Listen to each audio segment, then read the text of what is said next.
Hey, I'm Bonner, and welcome back to Door Talk.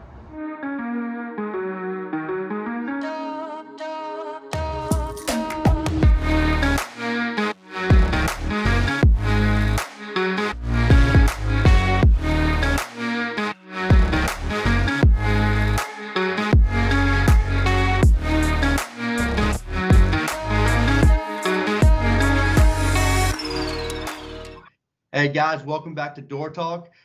We're continuing our discussion on wood doors. We're on episode 3 now of that, or part 3. And we have our special guest with us again, Wally Berry, with us. Wally, thank you for being here. Thank you, Austin. Glad to be back. And so we're going to continue and conclude this session or this discussion that we've had going on with wood doors about the different types of cuts and the veneers and stuff that are out there. So Wally, I'm gonna let you take it from here. Thank you, Austin. Yeah, so when we talk about the appearance of a door, we're talking about what do we want our door to look like and how do we stay out of harm's way. The first thing we have to remember is sometimes based on the slice, the assembly, and the species, we may not be able to. Okay, so the more we can understand how to specify our veneers and how we want our doors to look, the better chance we have of avoiding something maybe unforeseen.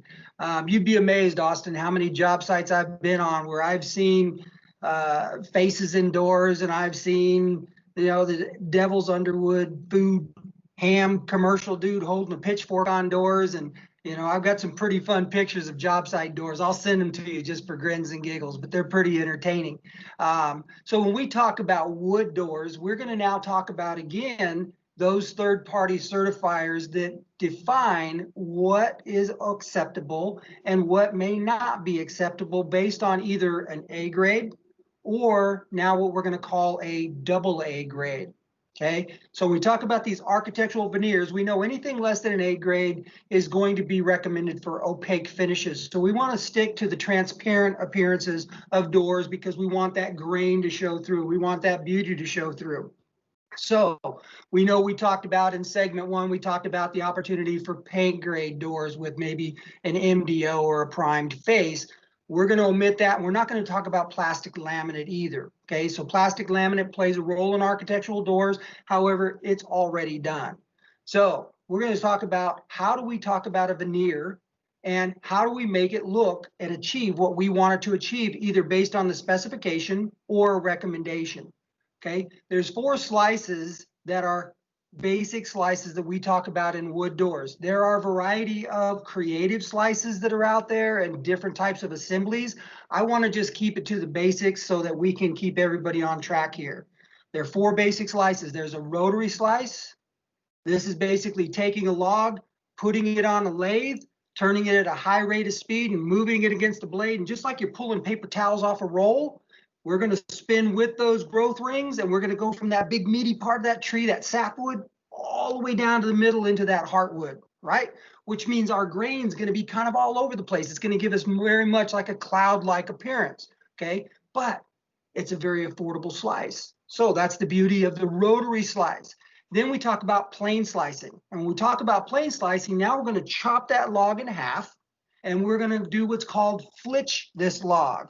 And when we talk about flitches, I mentioned this earlier, again in another segment, but we talk about flitching the log, we're talking about now slicing up across those growth rings, right?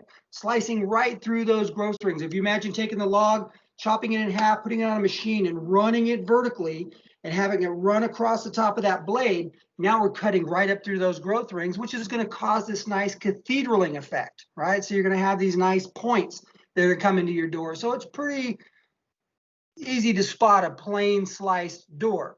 Yeah. Then we're going to go into what's called a quarter slice.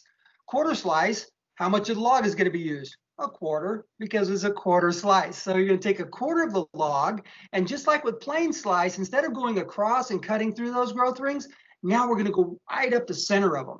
So we're going to take the quarter of that log, and we're going to, where the growth rings all come out on that edge, we're going to cut right up the edge, and we're going to bring this nice banding of growth rings side by side. It's going to be very, very symmetrical, a lot of symmetry in this slice. And then we're going to talk about rift cutting.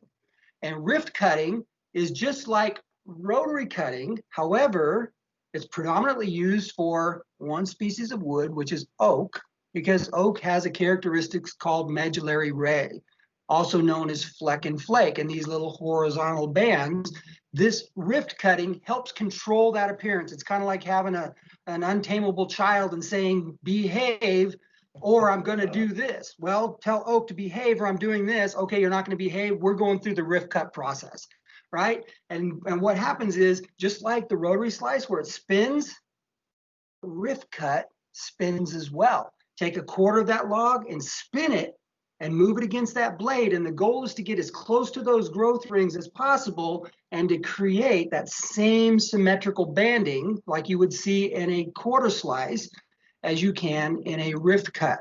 So those are the 4 basic slices.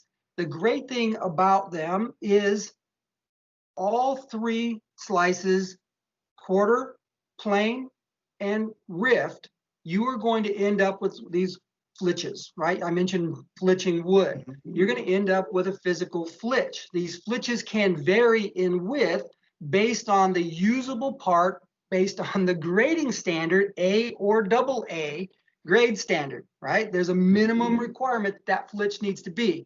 That's another lesson. It'll take us an hour to go through that. We're not going to do it. So we're going to keep it to the visual opportunities and how we specify these.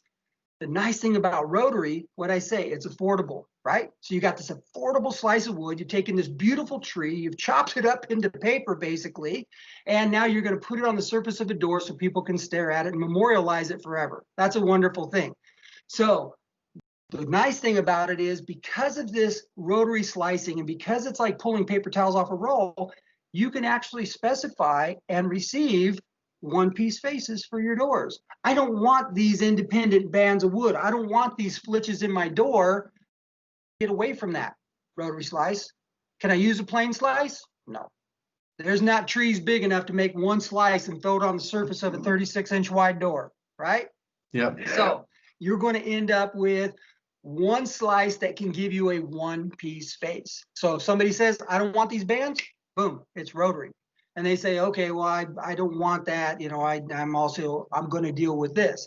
Now you have to understand, by slicing wood, you end up with visual variations because we have to lay these out side by side on the door, right?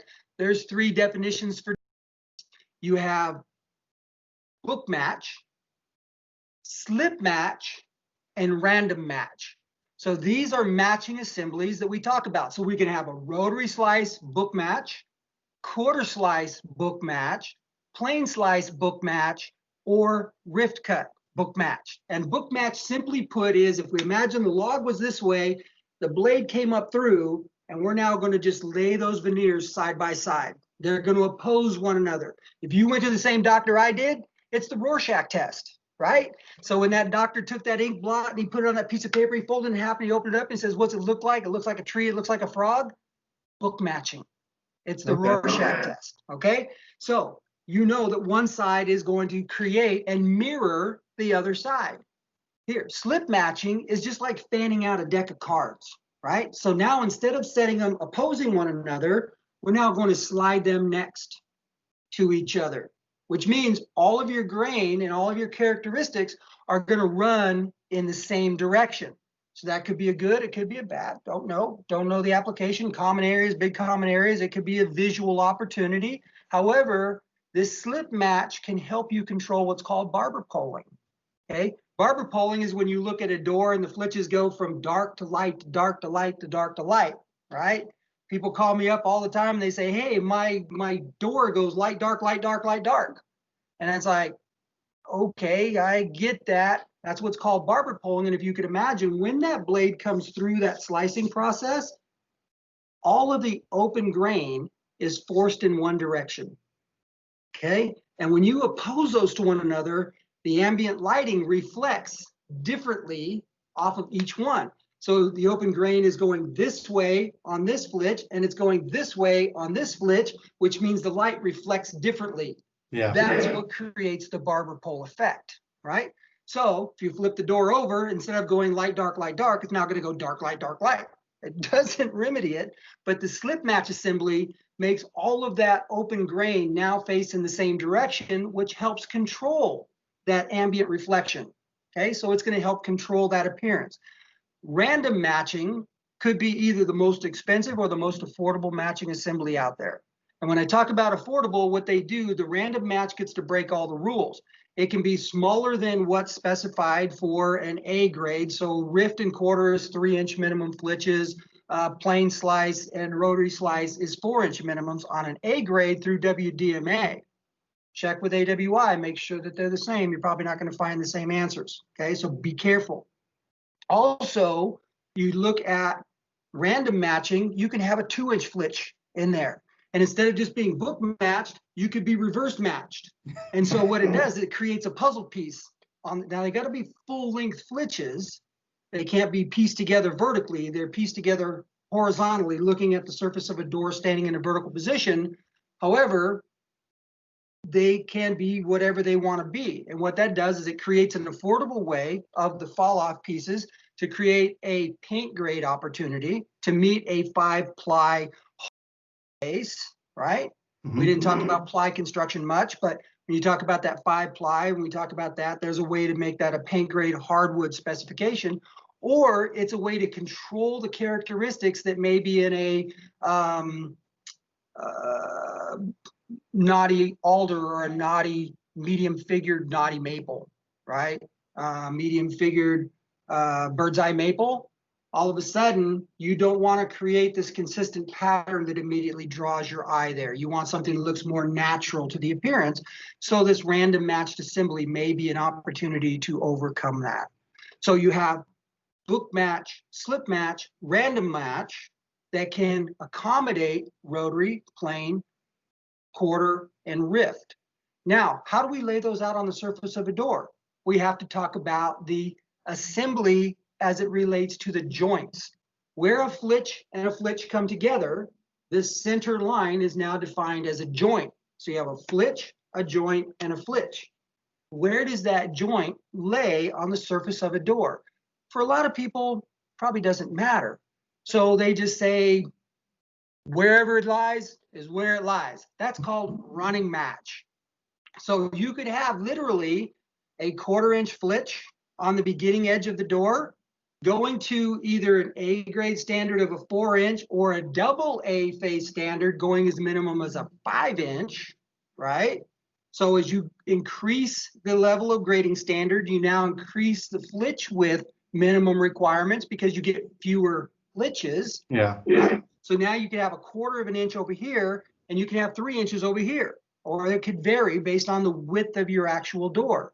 So where they begin and where they end has no relevance to anybody's concern. That's called running match assembly.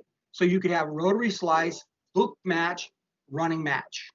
You could have plain slice, book match, running match. You could have plain slice, slip match, running match. Okay, see how that kind of goes together? Yeah. And then we talk about defined assemblies, right? You have what's called balance match and center balance match. Here's where balance match comes in. Let's say balance match is going to come into what's called a AA grade or a double A face.